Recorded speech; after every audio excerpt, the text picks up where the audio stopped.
It's great to be here at Derm 2025 in Las Vegas, Nevada. It's always a fantastic meeting, and I'm always happy to speak at it.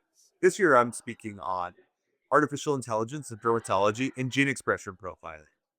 A couple of key takeaways, particularly for artificial intelligence and dermatology, is that I could have given an hour-long talk on AI for essentially any disease state we have in derm. But this year I decided to take a different approach, to do a high-level potpourri, because it's more important to understand what's happening in AI from large trends that are affecting the entire house of medicine. What we're beginning to see is how AI can offload some of our administrative burden. That's probably the largest upside, not just for dermatology, but for all of medicine. With things like AI scribes, decreasing the amount of time we're spending in notes, things like AI prior authorizations, helping our patients get the medicines and the procedures they need. But that's a double edged sword because just like we're using AI to help get things approved, insurance companies are using AI to get things denied. And in fact, there's class action lawsuits that are going on right now that allege that certain companies like Cigna are turning down claims every 1.2 seconds and claiming that they're physician adjudicated, which just can't be correct. So a lot's happening in the AI space right now. Certainly, we're seeing AI being utilized to help diagnose skin cancer and augment our diagnostic accuracy as clinicians.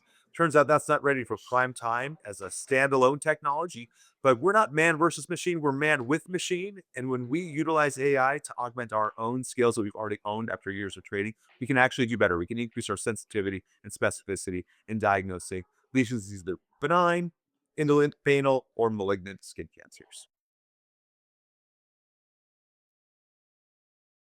When it comes to AI, the best advice I can give is to lean into it. The future is now. We need to embrace these technologies, incorporate them into our practices, and be the stewards of this technology. If we shy away from it, patients may experience harm. So the currently available AI apps that can detect skin cancer are plagued with bias and misinformation. And so we need to be the experts in the space so we can help guide our patients down the correct paths. If we shy away from it, we're going to be left behind. Certainly, it's coming into medicine, so we need to understand how it works and understand how to interact with it. The most important thing when it comes to an AI standpoint is having enough baseline content knowledge to be able to interact with the AI correctly. A great example is ChatGPT.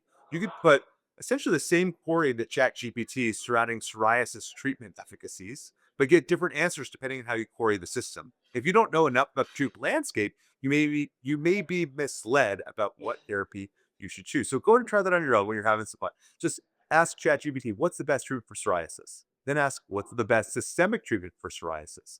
Then ask a prompt like, what's the best oral option for psoriasis? You're going to get vastly different responses.